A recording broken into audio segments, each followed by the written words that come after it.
I am Batman. Average Sniper. Hey, what's up, guys? Average Sniper here.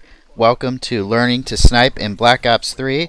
This is a little mini-series I do, sharing my experiences learning to snipe in the new Call of Duty Black Ops 3 with you guys in hopes that it will be entertainment, good entertainment for you, and it will also give you better tips based on my experience on how to snipe. So in this one, I'm using the SVG-100, which is arguably the most powerful one-shot sniper rifle in the game. It is the last sniper rifle you unlock, and it gets a one-shot kill from the chest up. I'm running no attachments on it because I've barely unlocked anything. But what I would recommend for this gun is the thermal sight. Even though that's not what I'm using, either this sight or the thermal sight. I don't like the sights that scope in a lot in this particular version of Call of Duty. The sight I'm actually using on it right now is the very first sight you unlock. It's kind of like an ACOG, but I don't think that's exactly what it's called. But it is the first scope you unlock after only getting like one kill with the gun. I'm pretty sure we'll unlock it for you. And then the attachments that I recommend are stock, so you can move back and forth faster. You can strafe while you're scoped in. Thermal scope, I already said that, and then rapid fire, which will allow you to bolt action a little faster because the bolt action on this gun is just slightly slower than the bolt action on the Locust, which could be the difference between life and death when you have two enemies that you need to shoot.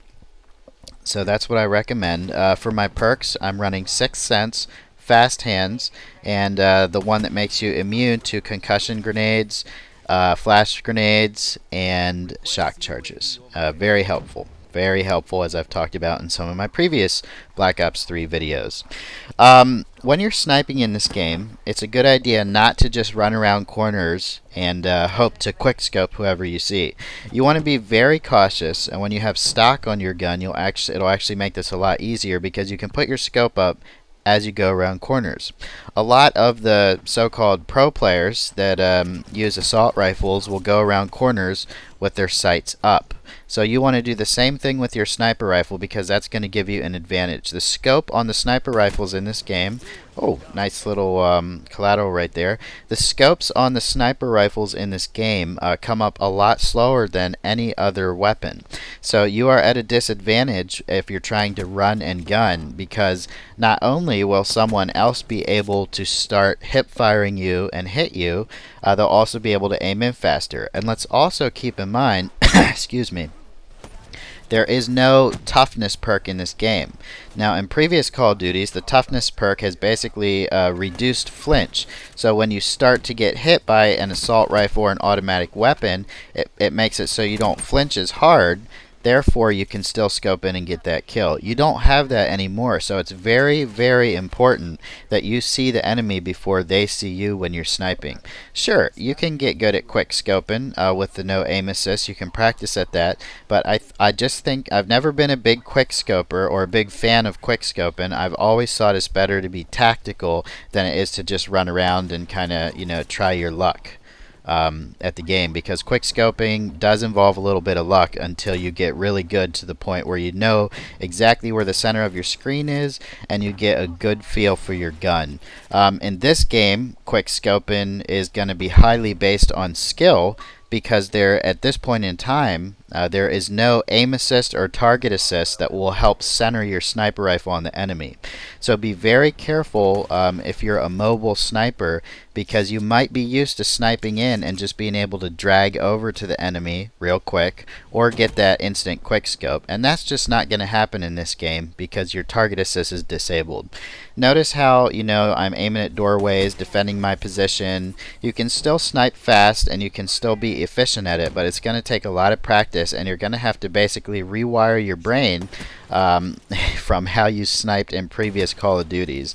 In fact, what I tried to do is think of this game not as Call of Duty, but as something completely different. Because honestly, this game doesn't feel at all like any of the previous Call of Duties, and I'm not saying that's a bad thing. It's just something you're going to have to get used to.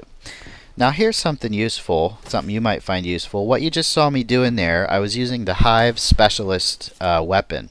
And basically it deploys a whole bunch of nanobots that are in a pod, and you can put them anywhere on the ground and they'll stay around as long as you're alive.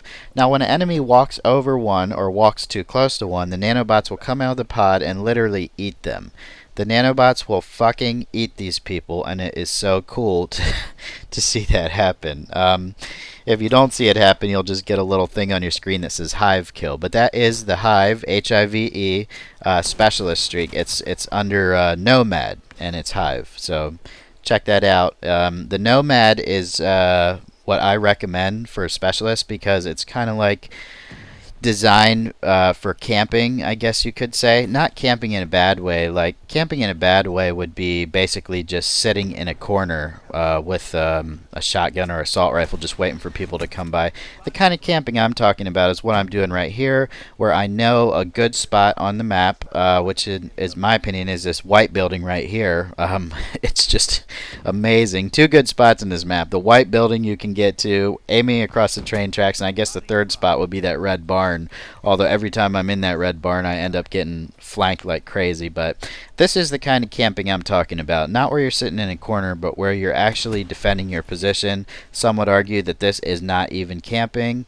But I'll tell you what, in this Call of Duty, I've seen more head glitching and more, pure corner camping than I have in any previous Call of Duty. I'm not sure why that is, but I have a theory, and I think that's because, one, the maps are super small, and two, you get killed so fast. So if you're on a connection that's not up to par with the rest of the players, you will not be able to compete because they're going to have one or two bullets shot at you before you even realize you're getting shot at. So it's okay, if you're getting killed a lot in this game. It just takes some practice, and remember that a lot of it is based on connection.